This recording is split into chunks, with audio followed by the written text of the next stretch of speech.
सभी को मेरा नमस्कार। आप सभी का स्वागत है हमारे हॉन्टेड सॉल्यूशन यूट्यूब चैनल पर। आज मैं कृणाल आपको एक ऐसा अद्भुत और रहस्यमयी अनुभव सुनाने जा रहा हूं जो मध्य प्रदेश के बालाघाट जिले के एक छोटे से गांव मानेगांव का है। यह अनुभव जिनका है उनका नाम है अशोक जी नेरकर। इनके जीवन में एक ऐसा तूफान आया जिसने विज्ञान और विश्वास के बीच की रेखा को धुंधला कर दिया। आइए इस खौफनाक और हैरान कर देने वाले अनुभव को विस्तार से समझते हैं। अशोक नेरकर जी एक साधारण किसान हैं जो अपनी मेहनत से खेती करते हैं और सादगी से अपना जीवन व्यतीत करते हैं। उनका बेटा अक्षय, जो उनकी आंखों का तारा था, अपनी पढ़ाई के लिए छत्तीसगढ़ के राजनांद गांव में अपने बड़े पिताजी के पास रहता था। बचपन से ही वह होनहार था और उसने अपनी कक्षा 5वीं से लेकर 12वीं तक की शिक्षा वहीं रहकर पूरी की। साल 2017 की बात है। बेटे ने 12वीं की परीक्षा अच्छे अंकों से पास कर ली थी। परिवार में खुशी का माहौल था, मानो भविष्य के सुनहरे दरवाजे खुल रहे हों। लेकिन किसे पता था कि इन खुशियों के पीछे कोई काला साया घात लगाए बैठा है। परीक्षा के ठीक बाद अचानक उस लड़के की तबीयत बिगड़ने लगी। अशोक जी उसे अपने पास मानेगांव ले आए, लेकिन घर लौटते ही उसका रूप पूरी तरह बदल गया। वह बेटा, जो कभी शांत और आज्ञाकारी था, अब किसी पागल की तरह बर्ताव करने लगा था। उसकी आंखों में एक अजीब सी चमक थी और उसकी हरकतों पर उसका खुद का कोई काबू नहीं था। अशोक जी उसे तुरंत डॉक्टर के पास ले गए। डॉक्टरों ने जांच की, दवाइयां दी, लेकिन विज्ञान वहां हारता हुआ नजर आ रहा था। लड़के की हालत में रत्ती भर भी सुधार नहीं हुआ। 2-4 दिन बीत गए और घर का माहौल किसी मातम में बदल गया। जब दवा ने काम नहीं किया, तो पड़ोसियों और मोहल्ले के लोगों का आना जाना शुरू हुआ। लड़के की अजीबोगरीब हालत देख हर किसी के मुंह से एक ही बात निकली, अशोक भाई, यह बीमारी नहीं, यह तो साफ तौर पर भूत बाधा का मामला लग रहा है। इसे किसी मजार पर ले जाओ। मजबूर पिता के पास अब कोई और रास्ता नहीं था। वे अपने बेटे को लेकर पास के एक गांव की मजार पर पहुंचे। वहां कुछ तंत्र मंत्र और दुआएं हुई, पर लड़का शांत होने के बजाय और भी हिंसक होने लगा। फिर उन्हें किसी ने दूसरी जगह एक बड़ी मजार पर जाने की सलाह दी। वहां का नजारा और भी डरावना था। लड़के के सामने लोबान जलाकर उसकी धुनी दी जा रही थी ताकि बुरी शक्तियां शरीर छोड़ दें। लेकिन वह लड़का, जिसके भीतर शायद कोई और शक्ति समाई थी, उस धुनी पर थूकने लगा। इतना ही नहीं, उसने अपने हाथ पैरों से मारकर उस जलते हुए लोबान को फेंक दिया। वह किसी भी धार्मिक या सात्विक चीज को बर्दाश्त नहीं कर पा रहा था। हर कोशिश नाकाम हो रही थी और अशोक जी का बेटा उनकी नजरों के सामने किसी अंधेरी खाई में गिरता जा रहा था। अशोक जी के बेटे की हालत अब ऐसी हो चुकी थी जिसे देखकर कलेजा कांप जाए। वह अब महज एक बीमार लड़का नहीं रहा था, बल्कि उसकी देह किसी खौफनाक प्रेत आत्मा का घर बन चुकी थी। वह अचानक चीखता, गालियां देता और सामने आने वाले किसी भी शख्स को मारने के लिए झपट पड़ता। सबसे डरावना नजारा तब होता जब उसका शरीर बिना किसी वजह के जोर जोर से डोलने लगता, मानो उसके भीतर बैठा कोई अनजाना साया उसे नियंत्रित कर रहा हो। मजार के मौलवी ने भी हाथ खड़े कर दिए थे। उन्होंने साफ कह दिया, अशोक भाई, इसे यहां आराम नहीं मिलेगा, इसकी बला बहुत भारी है, इसे कहीं और ले जाओ। मजार से थक हार कर अशोक जी उसे अस्पताल ले गए। डॉक्टर ने स्थिति की गंभीरता देखते हुए उसे 2 हैवी डोज के इंजेक्शन लगाए ताकि वह शांत हो सके और कम से कम सो सके। लेकिन कुदरत का करिश्मा देखिए, उन इंजेक्शनों का उस लड़के पर रत्ती भर भी असर नहीं हुआ। उसकी आंखों से नींद कोसों दूर थी। वह वैसे ही पागलों की तरह हरकतें करता रहा। अस्पताल से घर वापसी तो हुई, पर सुकून की एक किरण भी साथ नहीं आई। अशोक जी को अपने बेटे के पीछे दर दर भटकना पड़ता था, जिसकी वजह से घर के कामकाज ठप हो गए थे। उनकी बूढ़ी मां को इस उम्र में खेत जाकर गाय भैंसों को चराना पड़ता था। एक शाम सूरज ढलने को था और मां जानवरों को लेकर घर लौटी। जैसे ही उन्होंने जानवरों को खूंटे से बांधा और घर के भीतर कदम रखा, तभी अचानक वह लड़का बिजली की फुर्ती से उठा और अपनी ही दादी को मारने के लिए जानलेवा अंदाज में दौड़ा। अशोक जी ने ऐन वक्त पर उसे दबोच लिया, वरना उस शाम कोई बड़ी अनहोनी हो सकती थी। अपने ही खून को अपनों का दुश्मन बनते देख अशोक जी का सब्र टूट गया। रिश्तेदारों को बुलाकर लड़के को तुरंत तुमसर के एक बड़े अस्पताल ले जाया गया, जो भंडारा जिला महाराष्ट्र में है। डॉक्टर ने उसे देखा और दिमाग का सीटी स्कैन करवाने की सलाह दी। उम्मीद की एक आखिरी लौ जली थी। अशोक जी ने तंगी के बावजूद 7,000 रुपए खर्च किए और टेस्ट करवाया। जब रिपोर्ट आई तो डॉक्टर ने कहा, अशोक जी, रिपोर्ट पूरी तरह नॉर्मल है, इसे कोई बीमारी नहीं है। अशोक जी गिड़गिड़ाए, डॉक्टर साहब, कुछ तो करिए, इसका इलाज करिए। डॉक्टर ने बेबसी से अपना सिर हिलाया और कहा, जब इसे कुछ हुआ ही नहीं है तो मैं दवा किस चीज की दूं? मेरे पास इसका कोई इलाज नहीं है। डॉक्टर ने महज एक दर्द निवारक दवा दी और उन्हें घर भेज दिया। अशोक जी समझ चुके थे कि यह मामला अब दवाओं और डॉक्टरों की हद से बाहर निकलकर किसी काली दुनिया के जाल में फंस चुका है। अशोक जी ने हार नहीं मानी। उन्हें लगा कि शायद भंडारा के बड़े अस्पताल में कोई बड़ा डॉक्टर उनके बेटे की नस पकड़ लेगा। वे उसे वहां ले तो गए, लेकिन वहां जो हुआ उसने अशोक जी के होश उड़ा दिए। अस्पताल में बेटे को शौचालय जाना था तो अशोक जी उसे लेकर गए। वहां अचानक बेटे ने अपनी जुबान बाहर निकाली। वह कोई सामान्य दृश्य नहीं था। जुबान जितनी बाहर आ सकती थी उतनी बाहर निकली हुई थी। लेकिन सबसे डरावनी बात यह थी कि वह पूरी तरह से कोयले जैसी काली थी। ऐसा लग रहा था मानो किसी ने उस पर गहरा काला पेंट पोत दिया हो। अशोक जी घबरा गए। उन्होंने अपनी उंगलियों से उस काली जुबान को मुंह के अंदर धकेलने की कोशिश की, पर वह सख्त हो गई थी। करीब 15 मिनट तक वह जुबान बाहर ही रही और फिर अचानक, जैसे कुछ हुआ ही ना हो, वह अपने आप अंदर चली गई।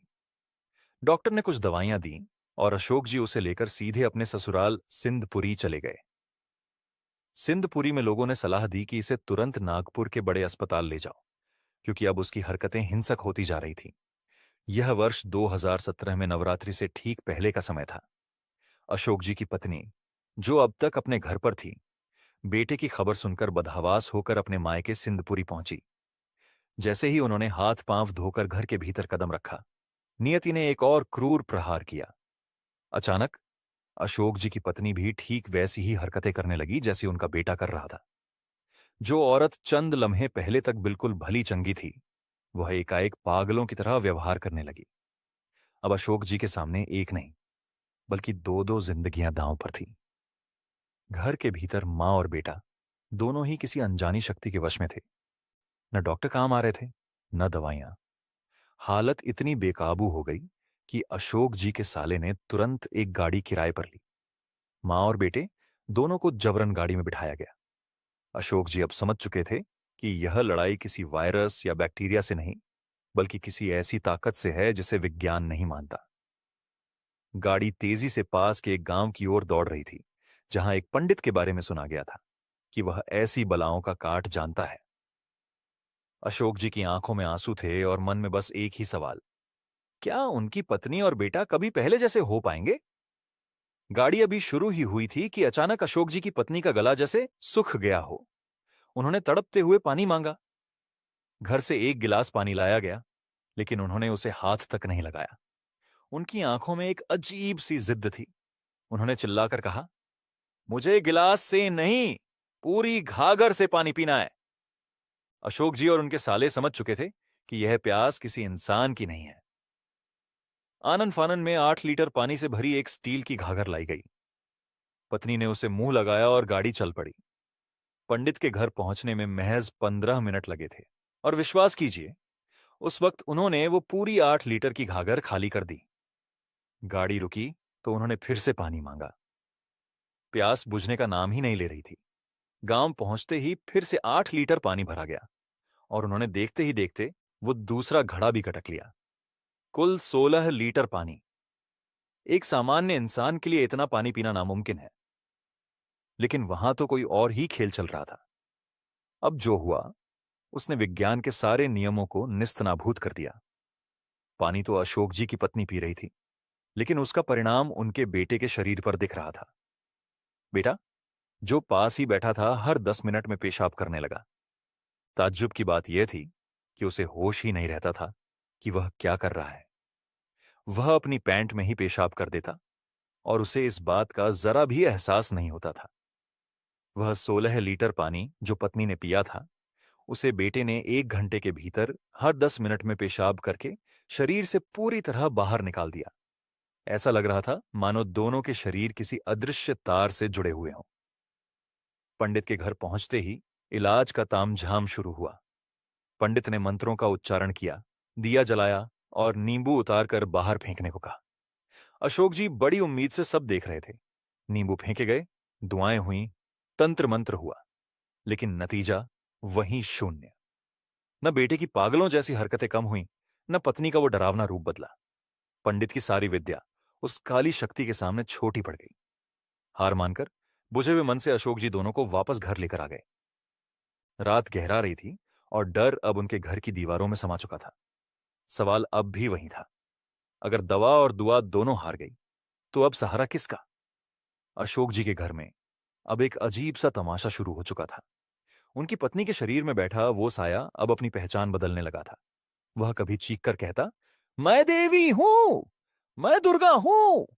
लेकिन सच तो यह था कि वह कोई देवी नहीं, बल्कि एक धूर्त प्रेत था जो भक्ति का चोला ओढ़कर अशोक जी के परिवार को गुमराह कर रहा था। वह चाहता था कि घर वाले उसे शरीर से बाहर निकालने के बजाय उसकी पूजा करने लगे। अशोक जी की पत्नी हर वक्त एक अजीब से नशे में डूबी रहती थी, जैसे उन पर किसी गहरी बेहोशी का साया हो। जब गांव के टोटकों से कोई आराम नहीं मिला, तो अशोक जी उन्हें लेकर नागपुर के वर्धा रोड स्थित एक मानसिक रोग विशेषज्ञ के पास पहुंचे। अस्पताल का मंजर किसी जेल से कम नहीं था। एक वार्ड में मां कैद थी और दूसरे में बेटा। वहां डॉक्टर ने जो खर्चा बताया, उसे सुनकर अशोक जी के पैरों तले जमीन खिसक गई। रोज का खर्चा 40,000 रुपए। एक साधारण किसान के लिए 40,000 रुपए रोज देना नामुमकिन था, लेकिन अपनों की जान बचाने के लिए अशोक जी ने जमीन आसमान एक कर दिया। कैसे भी करके पैसे जमा किए और अस्पताल की तिजोरी भरनी शुरू की। उम्मीद थी कि शायद अब विज्ञान कोई चमत्कार करेगा, लेकिन अफसोस, देखते ही देखते 9 दिन बीत गए। लाखों रुपए पानी की तरह बह गए, पर आराम आराम के नाम पर 1% का भी सुधार नहीं हुआ। मां और बेटा वैसे ही पागलों की तरह तड़प रहे थे। अशोक जी पूरी तरह लुट चुके थे और अब उम्मीद की आखिरी लौ भी बुझने को थी। उसी दौरान अशोक जी की पत्नी के जीजा जी उनसे मिलने अस्पताल आए। वे परमात्मा एक मार्ग के सेवक थे। उन्होंने जब मां बेटे की वो भयावह स्थिति देखी, तो अशोक जी के कंधे पर हाथ रखा और कहा, अशोक, तुम ये लाखों रुपए यहां बर्बाद मत करो। ये बीमारी दवा की नहीं, दुआ की है। तुम परमात्मा एक मार्ग की शरण में आ जाओ, तुम्हारे परिवार का दुख वहीं कटेगा। अशोक जी अब उस मोड़ पर थे जहां इंसान तिनके का भी सहारा लेता है। उन्होंने तय किया कि वे एक आखिरी कोशिश करेंगे। अस्पताल में अपनी सास को बच्चों की निगरानी के लिए छोड़कर अशोक जी अपने साढ़ू भाई के साथ नागपुर के वाड़ी में स्थित मार्गदर्शक के घर की ओर चल दिए। वाड़ी में स्थित मार्गदर्शक जी के घर पहुंचते ही अशोक जी के भीतर का बांध टूट गया। उन्होंने अपनी आंखों के सामने अपने हंसते खेलते परिवार को राख होते देखा था। 40,000 रुपये रोज की लूट देखी थी और उस प्रेत का खौफनाक तांडव झेला था। उन्होंने एक एक करके अपनी आप बीती मार्गदर्शक जी को सुना दी। मार्गदर्शक जी ने सब कुछ बड़े शांत भाव से सुना। उन्होंने कोई डरावनी बात नहीं की, न कोई बलि मांगी, न कोई चढ़ावा। उन्होंने बस अशोक जी को भगवान की फोटो के सामने खड़ा किया और कहा, अशोक, अब अपनी मर्जी को भगवान की मर्जी में मिला दो। जो मैं कहता हूं बस उसे दोहराओ। अशोक जी ने हाथ जोड़े। उनकी आंखों से आंसू बह रहे थे।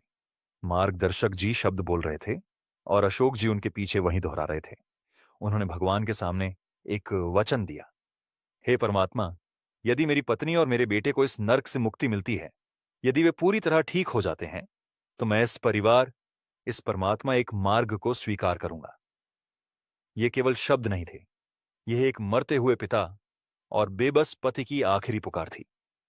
मार्गदर्शक जी ने एक साधारण गिलास में पानी लिया, उस पर फूंक मार के तीर्थ बनाया और उसे एक बोतल में भरकर अशोक जी को सौंप दिया।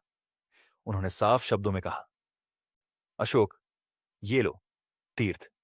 अब सीधे अस्पताल जाओ और अपनी पत्नी और बेटे को ये पिला दो। विश्वास रखो, अब तुम्हारा दुख कटने का समय आ गया है।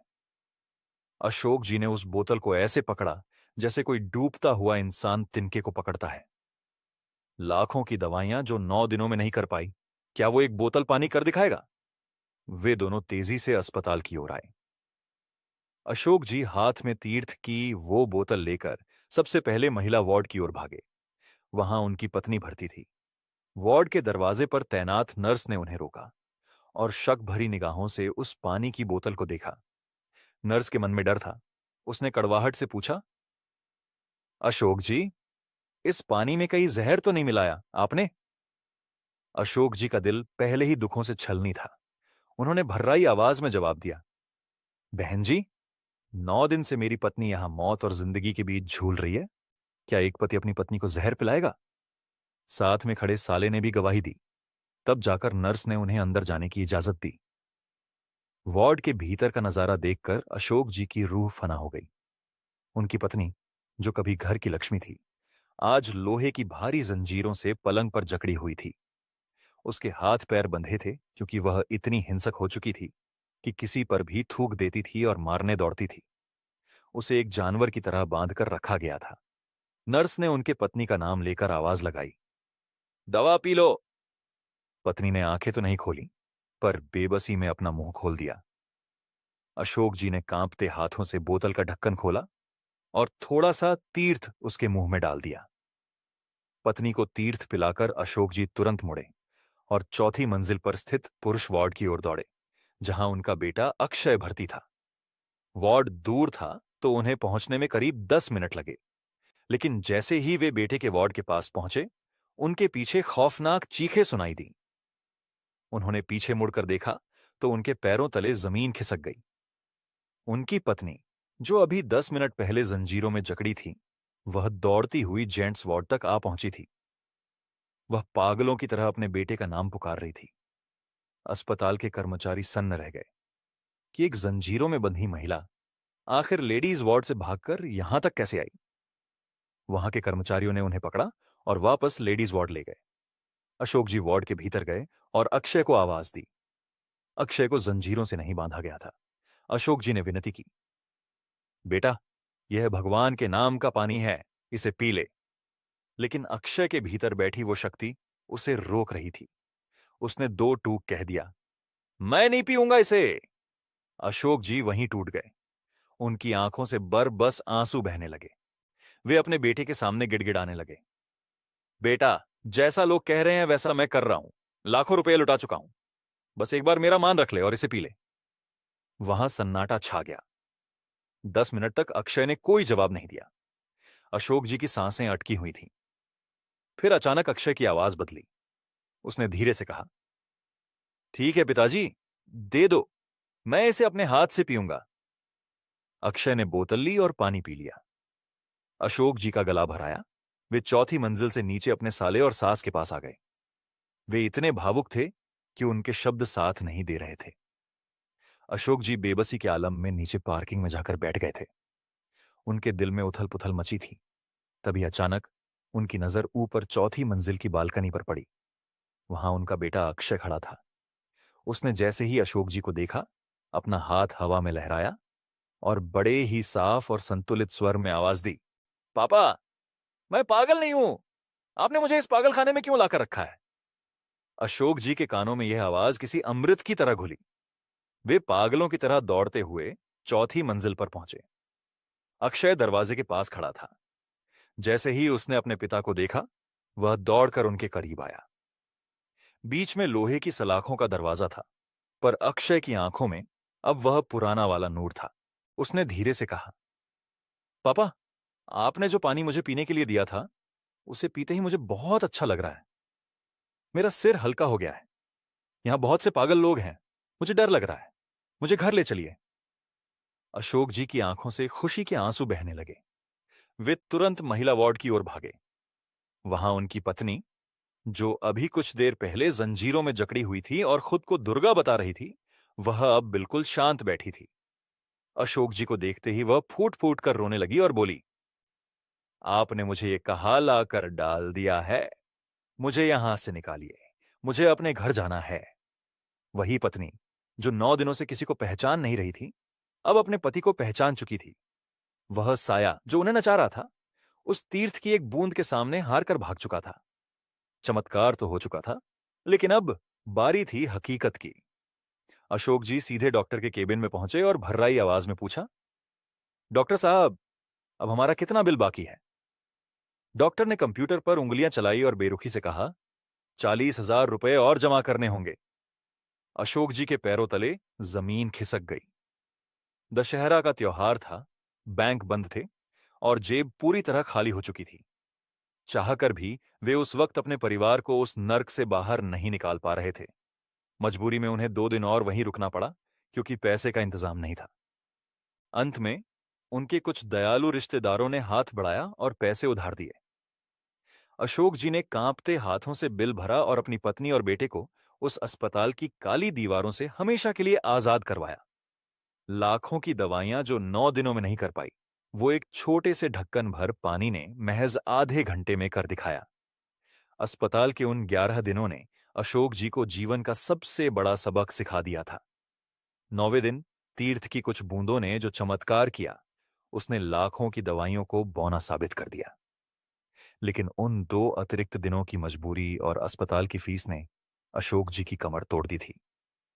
जब वे डिस्चार्ज होकर बाहर निकले तो उनके हाथ में 3,80,000 रुपए का भारी भरकम बिल था। एक साधारण किसान के लिए यह रकम किसी पहाड़ जैसी है। लेकिन अशोक जी खुश थे, क्योंकि उनके पास उनके जीवन की सबसे बड़ी दौलत, उनका बेटा और पत्नी, सही सलामत और होश में थे। अस्पताल से निकलते ही वे सीधे नागपुर में वाड़ी स्थित उन मार्गदर्शक जी के घर पहुंचे, जिन्होंने उन्हें तीर्थ बनाकर दिया था। अशोक जी ने मार्गदर्शक जी को नमस्कार किया और कहा, आपके दिए उस तीर्थ ने कमाल कर दिया। मेरा परिवार मौत के मुंह से वापस आ गया है। मार्गदर्शक जी ने मुस्कुराते हुए उन्हें याद दिलाया, अशोक, तुमने भगवान को वचन दिया था कि आराम मिलने के बाद तुम परिवार मार्ग को स्वीकार करोगे। अब समय आ गया है कि तुम अपने वचन को पूरा करो। अपने गांव जाओ और वहां के किसी मार्गदर्शक के पास जाकर नियम पूर्वक मार्ग में शामिल हो जाओ। अशोक जी मानेगांव पहुंचे और गांव के कुछ पुराने सेवकों से बात की। वे उन्हें पास के ही मार्गदर्शक प्रेमलाल जी लिल्हारे के पास ले गए। अशोक जी ने उन्हें अपनी पूरी व्यथा सुनाई। वो काली जुबान, वो 16 लीटर पानी का रहस्य और वो 40,000 रुपये रोज की लूट। सब सुनकर लिल्हारे जी ने उन्हें 3 दिन का सादा कार्य दिया। तारीख थी 3 अक्टूबर 2017, जब अशोक जी और उनका पूरा परिवार औपचारिक रूप से परमात्मा एक मार्ग का हिस्सा बना। जो दुख उनके घर को दीमक की तरह चाट रहा था, वह मार्ग में कदम रखते ही कपूर की खुशबू की तरह हवा में उड़ गया। 8 महीने तक उन्होंने सादे कार्य किए, जिसके बाद उन्हें त्याग का कार्य मिला। हवन हुए, 9 हवन की पूर्णाहुति हुई और देखते ही देखते अशोक जी का घर खुशियों से चहक उठा। वह खौफनाक प्रेत का साया और वह पागलपन फिर कभी लौट कर नहीं आया। अशोक जी के जीवन का यह चमत्कार केवल उनके परिवार तक सीमित नहीं रहा। उनकी अटूट श्रद्धा और सेवा भाव को देखते हुए साल 2021 में परम पूज्य परमात्मा एक सेवक मंडल, वर्धमान नगर, नागपुर की ओर से उन्हें मार्गदर्शक का पद प्रदान किया गया। आज अशोक नेरकर जी खुद दूसरों को वो रास्ता दिखाते हैं जिसने कभी उन्हें बर्बादी के कगार से खींचकर वापस लाया था। उनकी कहानी इस बात की गवाह है कि जब विज्ञान की सीमाएं समाप्त हो जाती है, तब वहां से परमात्मा का हाथ थामने का रास्ता शुरू होता है। अशोक जी नेरकर का यह सफर हमें एक ऐसी सच्चाई से रूबरू कराता है जो विरले ही देखने को मिलती है। आमतौर पर लोग मार्ग में आने के बाद आराम की उम्मीद करते हैं, लेकिन अशोक जी के मामले में तो मार्ग में कदम रखने से पहले ही उनके दुख दूर हो गए। जब वे वाड़ी के मार्गदर्शक के पास गए थे, तब उन्होंने अपनी मर्जी को किनारे रखकर भगवान को एक सच्चा वचन दिया था। उन्होंने कहा था, हे परमात्मा, अगर मेरे अपने ठीक हो गए तो मैं इस परिवार आपकी शरण में आऊंगा। उन्होंने यह शब्द केवल जुबान से नहीं, बल्कि अपने अंतर्मन से कहे थे, और जैसे ही उन्होंने उस वचन का पालन करने की ठानी, कुदरत ने अपना करिश्मा दिखा दिया। लोहे की सांकलें कट गईं, काली जुबान गुलाबी हो गई और पागलपन गायब हो गया। अक्सर हम देखते हैं कि कुछ परिवार मार्ग में तो आ जाते हैं, लेकिन महीनों बीत जाने के बाद भी उन्हें वैसी राहत नहीं मिलती जैसी अशोक जी को मिली। इसका कारण क्या कहतिया है? इसका कारण है चूक, गलती या सच्चाई को छुपाना। अशोक जी ने अपने मार्गदर्शक के सामने अपना कच्चा चिट्ठा खोलकर रख दिया था। उन्होंने कुछ नहीं छुपाया। नियम बहुत सीधा है। जब भी कोई नया परिवार इस मार्ग में कदम रखता है, तो उसे अपने पुराने से पुराने दुखों, वंश परंपरागत बीमारियों और अपनी हर परेशानी को मार्गदर्शक के सामने स्पष्ट रूप से बताना पड़ता है। जब आप अपना पिछला बोझ पूरी ईमानदारी से उतारकर मार्गदर्शक के पास रख देते हैं, तभी आपके आगे का रास्ता साफ होता है। जो लोग अपनी गलतियां छुपाकर रखते हैं, उनके जीवन में बाधाएं बनी रहती हैं। और इस मार्ग में सबसे महत्वपूर्ण बात यह है कि दिए गए नियमों से चलना पड़ता है। हम अशोक जी के बहुत आभारी हैं कि उन्होंने अपने जीवन की यह अनमोल आपबीती हमारे साथ साझा की, ताकि अन्य लोगों को भी इस मार्ग की शक्ति का बोध हो सके। आपको यह अनुभव कैसा लगा? हमें कमेंट करके जरूर बताएं। इस वीडियो को अपने परिजनों और मित्रों के साथ शेयर जरूर करें। हमारे आंकड़ों के अनुसार 100 में से 70 दर्शकों ने अभी तक चैनल को सब्सक्राइब नहीं किया है। यदि आपको ये अनुभव पसंद आ रहे हैं और शायद आप इस चैनल को सब्सक्राइब करना भूल रहे हैं, तो अभी सब्सक्राइब बटन पर क्लिक करें ताकि ऐसे ही अनुभव आपको समय समय पर मिलते रहे। हमारे वीडियो को इतना प्यार और साथ देने के लिए आपका हृदय से बहुत बहुत धन्यवाद। नमस्कार।